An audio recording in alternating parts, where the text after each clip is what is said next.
Welcome back to Goaldigger, right here on LinkedIn Live. I'm Kate Luzio. I'm the founder and CEO of Luminary, and we have been doing this now for over 2 years at the start of the pandemic. And in that 2 years, we at Luminary have built a fantastic relationship with many people at Verizon. And one of those people that I have gotten to know and gotten to work with is Sam Hammock, who is the Chief Human Resources Officer at Verizon. And I thought it would be great to bring her on. One, she's in a newer role as the CHRO at Verizon, but just given her background. And Sam, it is great to have you here. It is so good to see you. How are you, Kate? I'm good. We got together for a session on International Women's Day, which was so much fun. And I learned a lot about your background, sort of where this passion for diversity, equity, inclusion, but people, talent development came from. But the many people that are likely listening or listening later will not have had that opportunity to have heard that story. So could we always walk it back a little bit and have our guests talk about really where they started and kind of where they came from to where they're at today? And then we'll do a little twist and turn ping ponging around that career path. Yeah. No, I thanks for having me on. Always amazing to talk to you, and love the work that Luminary does. Really about just all boats rise together, right? Yeah. And this focus on DE&I and women in particular. So, okay, let me think how far back we should take this, because I grew up in Michigan, in a small farm town. The town still does not even have a stoplight today. So it's like real small town stuff. In fact, my first job was corn detasseling, and at the age of 12. And honestly, I've been working ever since 12. And I think that actually is an important point, because I come from a working class family, like super hardworking, amazing ethics around that. And it was just what you did, right? Mm-hmm. That grit was kind of always instilled in the family. And I still have it carried with me today. And so working through all that, I'm the first generation to go to college. Wow. Of my family. I'm the oldest of 6. I'm still the only sibling that went to school. And so, there's a lot here we could unpack about breaking cycles and all of that stuff. Wow. All of that stuff. But, my door out was sports. Many people have this story, but college wasn't on my radar. My parents didn't know about that, like how to help in the application process. But I had one teacher who did.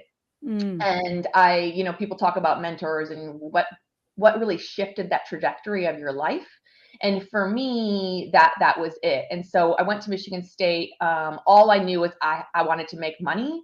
So I figured I would study business law, and then I would just go to law school, right? Like, how better way to make money? And then I interned at a law firm, and I was like, that is a horrible job. I was so bored. It was a horrible job. And I shifted. I went to in college, you can go to those like business fairs. Mm-hmm. And my roommate at the time was like, come to one at the business school. And I'm not kidding you. I went that night, mostly because there was free food. I went that night and I accepted a job offer with Ernst & Young to do accounting. Right then, on the spot. And so I studied accounting. And quite frankly, like, it was not on my path, but I thought accountants can make money. Like, finance sounds like a good spot to make some money. Yeah. And so I did that for quite a while. And in fact, that's how prior to my role with Verizon, I was with American Express for 15 years.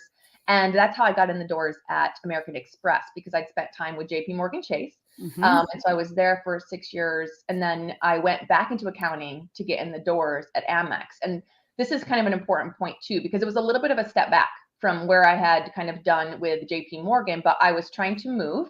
Mm-hmm. And they didn't have anything in the location that I was looking to go to, which was Salt Lake City at the time. And so I said, you know what? I'm going to make a bet on myself. I think I can climb back up to wherever I want to go. And a company like Amex, who was, global in nature, big, lots of different career opportunities. And I said, I'm going to make a bet on myself. I didn't love accounting, but it was a way to get in the door. It was a way to get in the door. And I did it for a year, and my boss pulls me aside. And by the way, I was good at the job. Yeah. I was fine at the job. And he pulled me aside, and this is another one of those people who makes a pivotal moment in your career. And he said, I don't think this is the job for you. And I literally, Kate was like, am I going to get fired? Like, I thought I was doing good. And he said, Sam, you are one of those people who you get like super excited and passionate, right? Like my number one strength is positivity. Probably not a huge surprise there. But it also could be a weakness. So watching out for how that plays and where it can be overpowering in a time when it shouldn't be has been important for me. But he said to me, he goes, this isn't the job. I actually think there's another job I'd like to recommend you for. And it was a promotion. And I hadn't even been in the job for a year. But he said, when you talk about anything, you light up, except when you talk about this actual job. When you talk about your actual job, he's like, you kind of just go, and here's the, and so, but he saw that. I mean, he saw that like there was absolutely potential, and finding those roles. And I'm a big believer, like there is a spot for everybody. And we don't always have the opportunity to be in that exact spot in every moment of our career trajectory, but finding that for people, and it opens them up. And so then I ended up going into new product development on the banking side, which is really heavy compliance. I went from there into compliance. I went from compliance into when the financial kind of disaster happened in 2008 and 9, which I know you're very well aware of. They said, can you do a side project of compliance training on the regulatory financial piece? I thought, I know nothing about training, but sure. And this was probably that third big moment in my life that shifted things, where I didn't really love the idea of doing training, but I have been one of those, and I say this to everybody, like, just say yes. If someone's tapping you on the shoulder, there's a reason they're tapping you on the shoulder, and say yes. And so I kind of just continued with that path and said, sure, I'll do it. And lo and behold, 14 years later, I'm sitting as the CHRO at Verizon, and I managed my career in HR in the same way. So I would see something kind of cool going on, and I'm a quick learner, but I'm also really curious. And would just ask questions and, raise my hand for other projects, ask to be a part of, work that maybe had nothing to really do what I was working on, or in my remit, and kind of just continued to evolve and said yes all the time. That is one of my most favorite things that I think I've ever heard you say, is this, just say yes, because I think there is this tendency to overthink. I'm not qualified. We know all the stats, right? But taking that risk and betting on yourself and just saying yes and seeing how it goes. What is the worst that can happen? Especially if someone's tapped you and said, I think you do great at this, or try this out. The worst thing that can happen is you don't like it, you're not excelling, and you go back to what you were doing. Because that reputation is there, right? So we're going to get to Verizon. I want to kind of dig into some of it. So I also love that you talk about these pivotal moments, and that they actually incorporated mentors and managers around demonstrating to you what you could do, versus it always has to be about what you think you can do. With your teacher and then this person at Amex, were you originally receptive, or did you do the typical thing? And I'm not generalizing, but I am generalizing around women, like, oh, why me? Because that's something that I think women are plagued with. Yeah. So for sure. In fact, when they asked me to do the training gig, since it's real talk, right? Between you and I actually said no.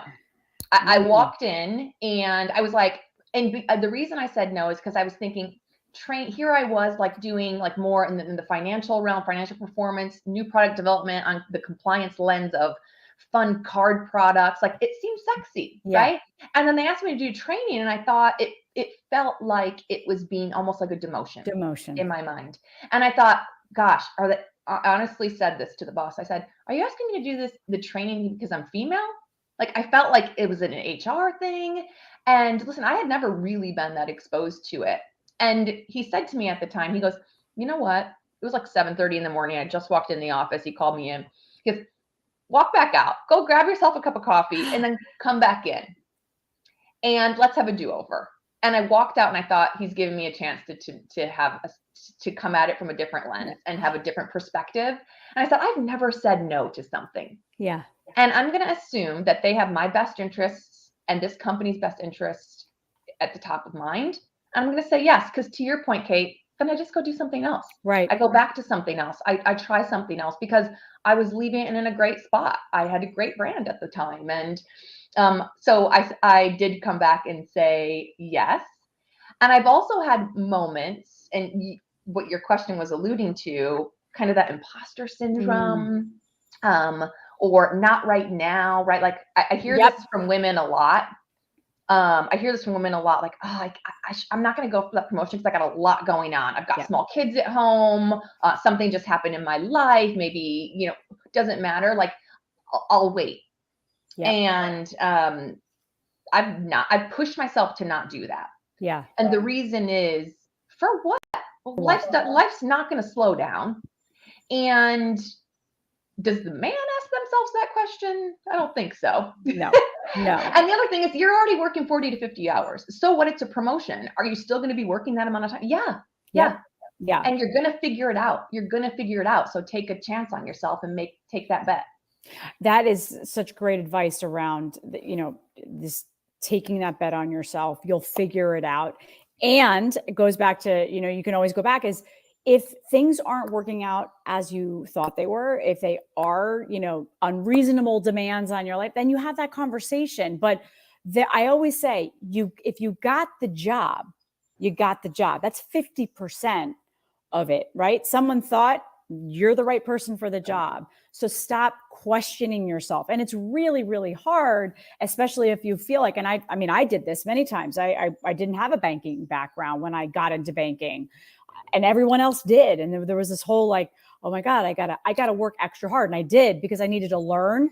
But that constant questioning just really demoralizes, and that impacts your work product, that impacts your work relationship. So I really love that. You said the word, when this side project.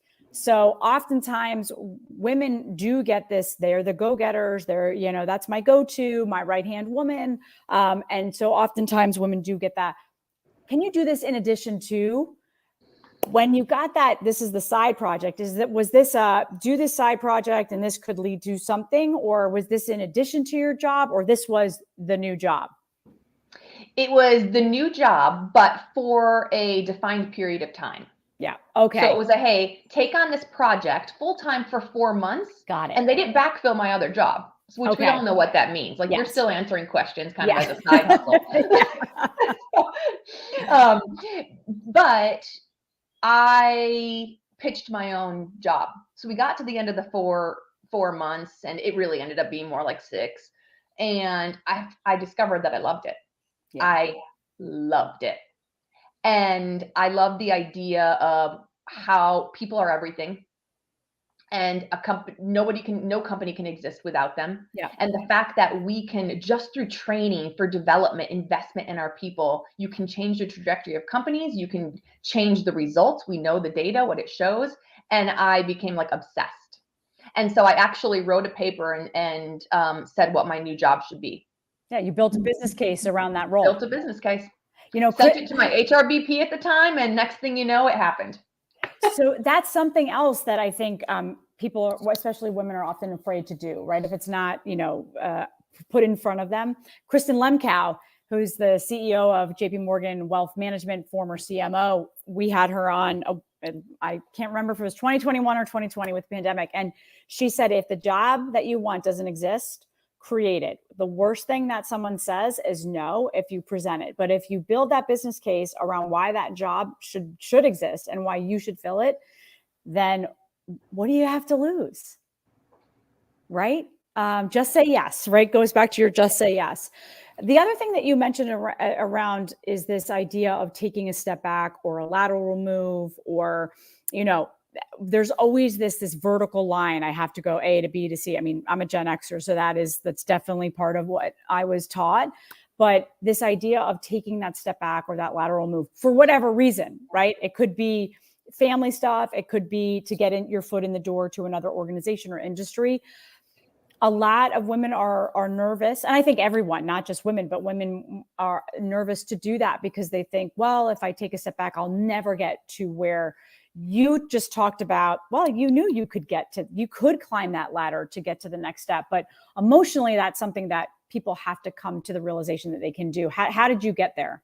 Yeah. And listen, I don't always recommend it. Yeah. So I do think that this is something that is potential, like every case is different. But a lot of times I would recommend it. And it lateral specifically, taking a step back is the thing that I think like it has to be for all the right reasons. And there's some insights that you need to kind of reflect on Yeah. to see if it's the right choice at the right time. Laterals, I cannot talk enough about the importance of laterals. There's something, you sort of hinted to this, right? So we're both Gen Xers and we grew up with this mindset of I can't possibly call my career successful if I'm not climbing the levels of the company. There's a couple of things I think that we as corporate America, I would love to fix this. Yeah. Because one, I actually think we do people a disservice if we let them climb the ladder in that way. And I see this time and time again where we get this amazing, high potential, phenomenal colleague who is brilliant, and we grow them in a single silo, right? Like they take their boss's job, the boss, next thing you know, they're at the top of this ladder and they have no experience anywhere else. Yep. And now you can't move them anywhere. So we as HR organization, as a companies, I would love to take a step back and think about careers completely different. This lattice thing that you're speaking of, I could not love it more, but we have to get it built into the system that it feels like you're incentivized to build a career that way. And so fixing the system, which we could have a whole other conversation because there's a whole lot of systems to fix, but that's one that I think is really important. And so taking those laterals to build a diverse background of experiences is only going to make you more marketable. Well, look at yours, right? I mean, if you look at the traditional route, if you had stayed at EY, right, and then it led you to JP Morgan, then American Express, then obviously Verizon, and so many different roles, versus that I started in accounting or I started in HR, and that's this lattice piece, this idea of taking different roles. I'll give you one good example out of Verizon, who happens to be a good friend of mine. We had her a couple of weeks ago on one of our Women in Tech events at Luminary, Lynn Cox. All right. She started and did a million different things and now got promoted, obviously, to the chief engineer. And I think one of the things that she said that she loved was that not only did people take a chance on her, they saw potential. And so that opportunity to move around through the company in an organization like Verizon is there, but you have to be willing to do it. Yeah. And willing is key. I say this all the time, Kate, is like there's skill and there's will. Yep. I'll make a bet on will any day of the week. Any day of the week. Skill, if you have the will, you will build the skill and it's going to happen. But that will it's hard to teach. Yep. But I'll make a bet on that 24/7. My first boss in banking, but basically kind of like what happened to you. You said no the first time and then they kind of convinced you that I was getting recruited and they said, listen, you have an incredible profile. The technical stuff, the skills that you're worried about that you don't have, we can teach you that. Yeah. All of the other stuff, the resilience, the well-roundedness, you've worked in different industries, that's what we want. And I just think that we tend to forget that. We focus so much on the technical qualifications. And listen, some jobs are very technical, right? But if you don't give yourself the opportunity to learn, then you're limiting yourself. Yeah, absolutely. So, okay, now we're fast forwarding. You're now in Verizon. You're working your way around Verizon within the HR organization. Is it 6 months now? 7 months? So I've been with Verizon for almost a year and a half. Okay. And I've been in this role for 6 months. Wait a second. It's only been a year and a half at Verizon total? Yeah. So when we met, you were really new. Just started. Oh my gosh. I didn't even realize that. Okay, so you leave Amex to come. So what was the draw to leave an amazing, obviously, organization like Amex, and they're a great partner of Luminaries, to go to Verizon? And then we're going to dig into the year and a half. Yeah. So that's a hard moment to come to, right? And the truth is, I know everybody says this, but it's true. Like I wasn't looking. have like, I mean, man, the experience and opportunities that I had at American Express were tremendous. I spent 15 years there in multiple different business groups, continued to climb the career through both laterals and promotions over those 15 years. I loved my time there, and I loved my job when I had left. And some of my best mentors and amazing learning happened there. And the culture was amazing. All the things that make you want to be sticky with a company, right? Like the culture, my colleagues, the work. I felt like I had purpose. It was really connected. But then I got the call, and it was really intriguing. It was more expansive than what I was doing at the time at Amex. And then it was like, this notion where, how do I find that challenge, right? Like, do I want it? Right. And I'll tell you what, as I was going through and I was chatting with, my partner about it and everything else, I thought, well, I don't know. I'm comfortable. And the second those words came out of my mouth, Kate, I said, I have to do it. I have to do it. Yeah. Because the only reason was because I was like really comfortable. And I was confident that I could continue to be successful at Amex. And I was like, you know what? I don't want to be comfortable. Yeah. I want to challenge myself and do something totally new.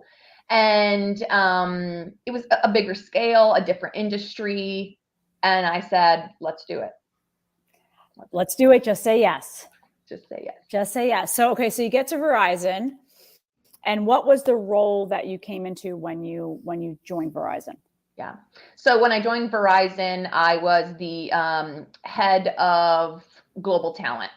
Okay. Which was all of talent acquisition, all of L&D, talent planning, talent management. So the full kind of suite. And so I also joined, by the way, because I was, super excited to join like what was a really great kind of in a growth trajectory HR organization.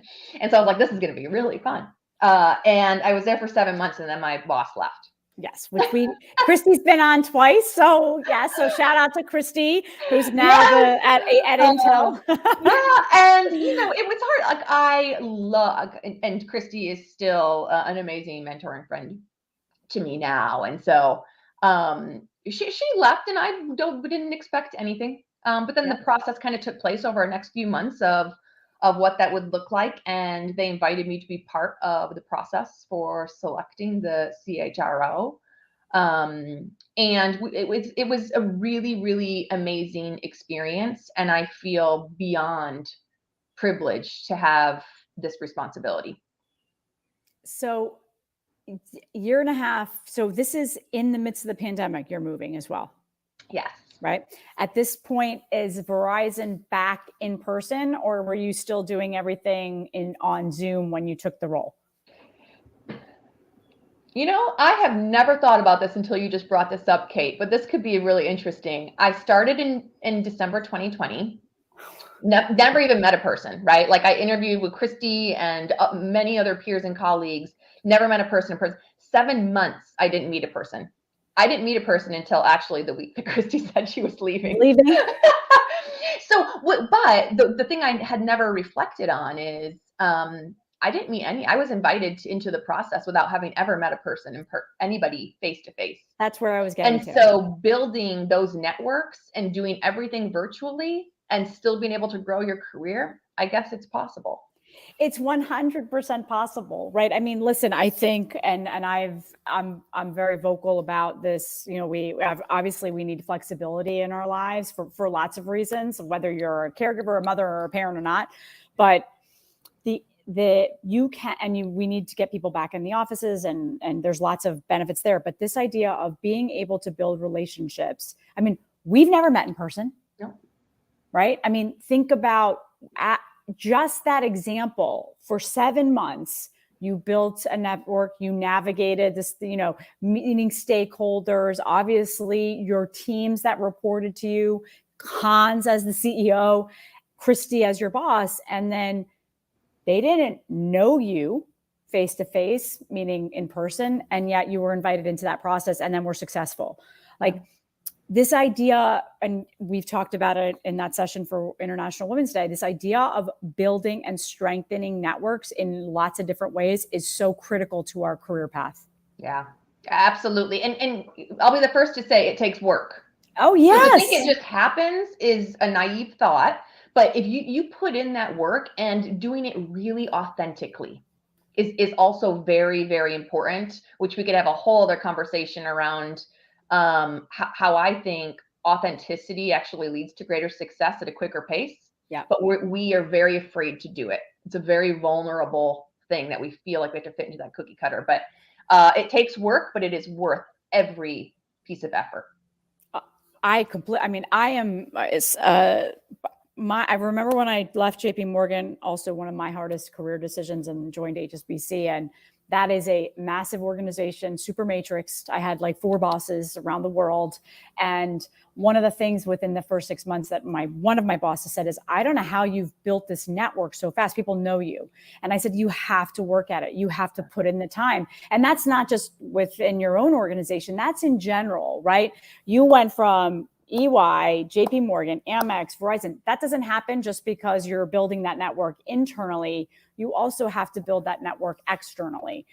Any tips for listeners around that you do? We often, I hear, I set aside an hour to do my LinkedIn's, and you're very active on LinkedIn. Any tips that you have for people that are saying, I still struggle with this? Yeah, I would say plan it out. It's one of those things that I do have a list of, here are the people that I'm going to meet with.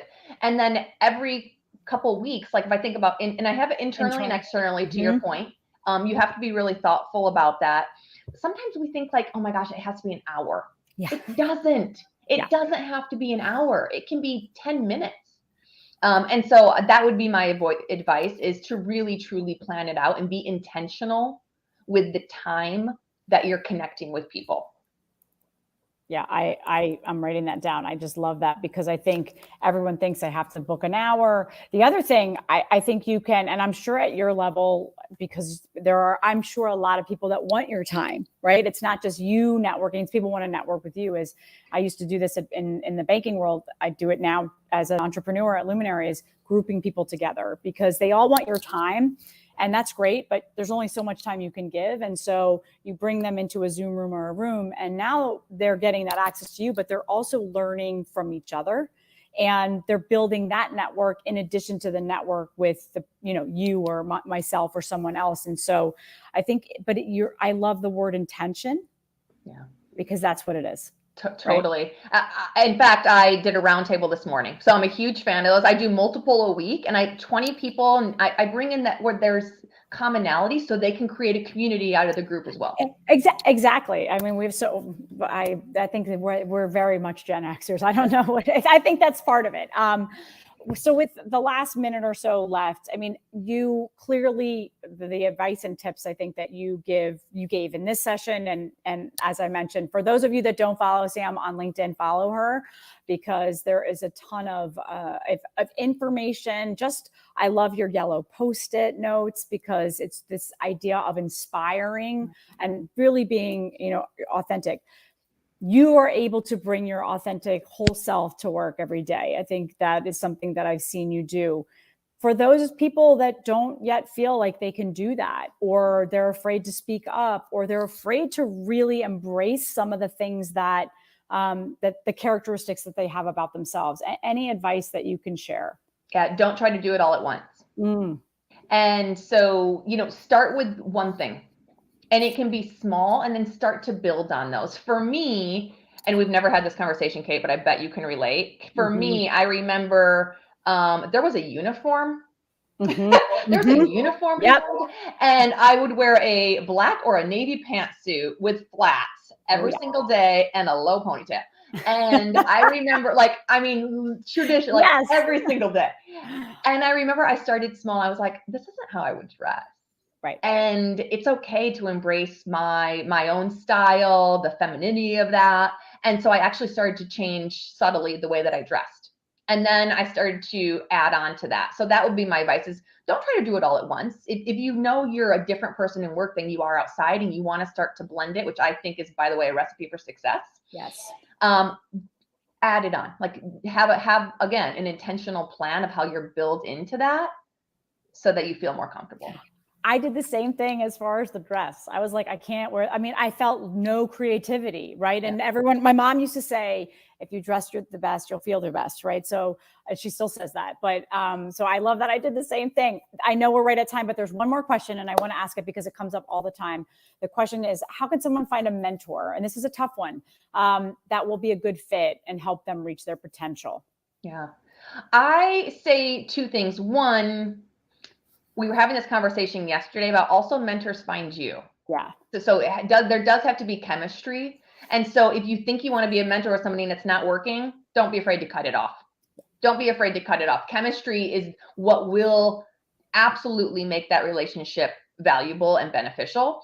But the number one thing I say about finding a mentor is find someone who one, they really truly resonate with you, mm-hmm. and that you want to emulate something in their style or the way that they do their work. And if you can find and kind of hook into that, that's where you should go. And the other thing is, it doesn't have to be someone at the top of the house all the time. Agreed. It doesn't even have to be someone that's more senior to you. Agreed. Peer mentorship is equally as important. And we're surrounded by peers. So leverage that, right? It's not always a competition. And some of my best mentors are peer mentors. Yeah. So, well, Sam, we could sit here and talk all day. I really could. And hopefully at some point this year, I'm going to get to meet you in person. Yeah. But thank you for being on the show. Thank you for bringing all this great advice. And we're excited to continue to follow your journey. For those of you that don't follow Sam on LinkedIn, just go right to her LinkedIn profile for Samantha or Sam Hammock. And we will hopefully see you soon. Thanks, Sam. See you soon, Kate. Have a great weekend. Everyone, thanks for tuning in. We'll see you next week here on Goaldigger.